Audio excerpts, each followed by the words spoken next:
नमस्कार विद्यार्थी मित्रांनो, ओनली एज्युके अकॅडमी या आपल्या आवडत्या यूट्यूब चॅनलवर तुम्हा सर्वांचे स्वागत आहे. विद्यार्थी मित्रांनो, आपला आज दिवस तिसरा या सिरीजचा दिवस तिसरा म्हणजे 3 जानेवारी. बघा, आपण या व्हिडिओमध्ये बघणार आहोत 30 जानेवारीच्या जागतिक दिनविशेष. या व्हिडिओमध्ये आपण महत्त्वाचे जागतिक दिन आणि आंतरराष्ट्रीय दिनविशेष हे बघणार आहोत. प्रत्येक पेपरमध्ये हे दिनविशेष 2 ते 4 मार्काला पक्के विचारण्यात येतात. आपण दिनविशेष आणि त्यावर महत्त्वाचे प्रश्न जे की पेपरमध्ये दरवर्षी विचारण्यात येतात यावर सविस्तर माहिती आपण व्हिडिओमध्ये घेणार आहोत. त्यामुळे चॅनलला सबस्क्राईब करून ठेवायचे आहे. व्हिडिओ आवडला तर व्हिडिओला लाईक करा. आपल्या ज्या विद्यार्थ्यांना या व्हिडिओची गरज असेल त्या विद्यार्थ्यांना शेअर करा. चला तर विद्यार्थी मित्रांनो, आपण व्हिडिओ सुरू करू. बघा, महत्त्वाच्या घटना बघूयात आपण. 3 जानेवारीच्या महत्त्वाच्या घटना. बघा, सावित्रीबाई फुले जयंती. 3 जानेवारीला सर्वांनाच माहिती आहे सावित्रीबाई फुले जयंती आपण साजरी करतो.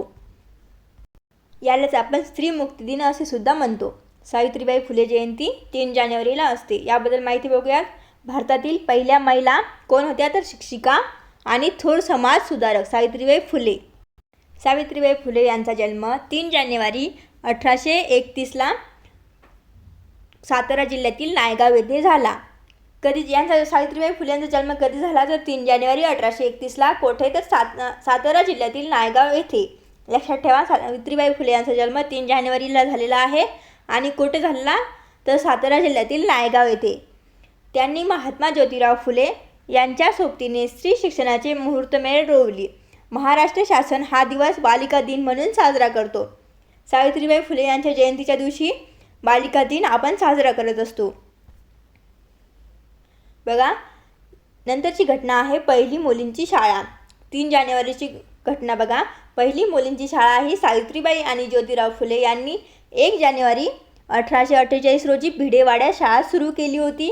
परंतु 3 जानेवारी हा सावित्रीबाईंचा जन्मदिवस असल्याने या काळाला स्त्री शिक्षणाच्या क्रांतीचा काळ मानले जाते.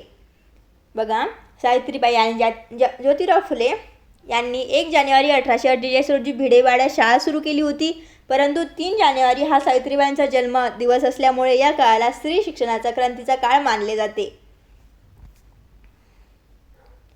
बघा, 3 जानेवारीला जन्म कोणाकोणाचे झालेले आहेत बघूयात.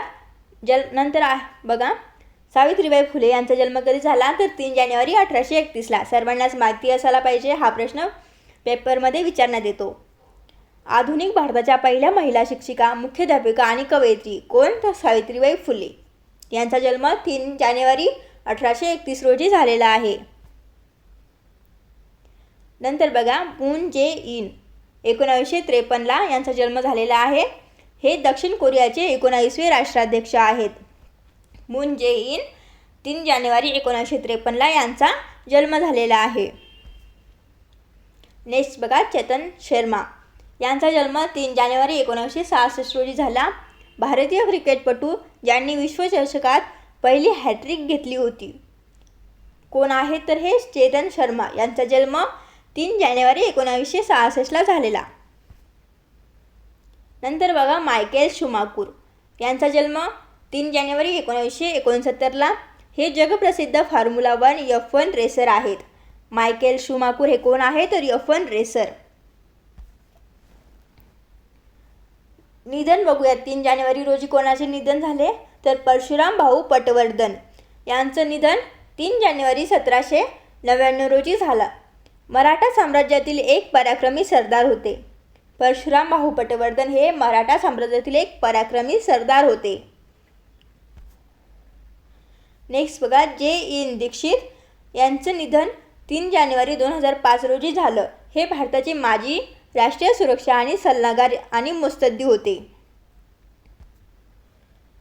नेक्स्ट बघा, M.S. गोपाळकृष्ण यांचं निधन हे 3 जानेवारी 2013 रोजी झालं. हे प्रसिद्ध कर्नाटक शास्त्रीय व्हायोलिन वादक. हे प्रसिद्ध कर्नाटक शास्त्रीय व्हायोलिन वादक होते. M.S. गोपाळकृष्ण यांचं निधन कधी झालं तर 3 जानेवारी 2013 रोजी.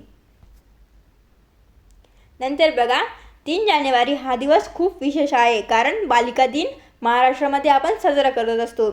सावित्रीबाई फुले यांच्या जन्मदिनानिमित्त संपूर्ण महाराष्ट्रात शाळा आणि संस्थांमध्ये आपण बालिका दिन साजरा केला जातो. आपण शाळेमध्ये बालिका दिन हा साजरा करतो कधी, तर 3 जानेवारी रोजी. नेक्स्ट बघा, बालिका दिन साजरा करण्याचा उद्देश काय आहे, तर मुलींच्या शिक्षणाचे महत्त्व पटवून देणे आणि समाजात स्त्री पुरुष समानता रुजवणे. बालिका दिवस साजरा करण्याचा उद्देश बघा, मुलींच्या शिक्षणाचे महत्त्व पटवून देणे आणि समाजात स्त्री पुरुष समानता रुजवणे हा बालिका दिवस साजरा करण्यामागचा उद्देश आहे. सावित्रीबाईंचे योगदान काय आहे याच्यात बघा, त्यांनी 1848मध्ये पुण्याच्या भिडेवाड्यात मुलींची पहिली शाळा सुरू केली. समाजाचा विरोध पत्करून यांनी स्त्रियांना साक्षर करण्याचे ऐतिहासिक कार्य केले. विद्यार्थी मित्रांनो, तुम्हाला हा व्हिडिओ कसा वाटला कमेंट करून नक्कीच सांगा. व्हिडिओ आवडला असेल तर व्हिडिओला लाईक करा, आपल्या मित्रमैत्रिणींमध्ये शेअर करा आणि ओनली GK अकॅडमी या चॅनलला सबस्क्राईब करा.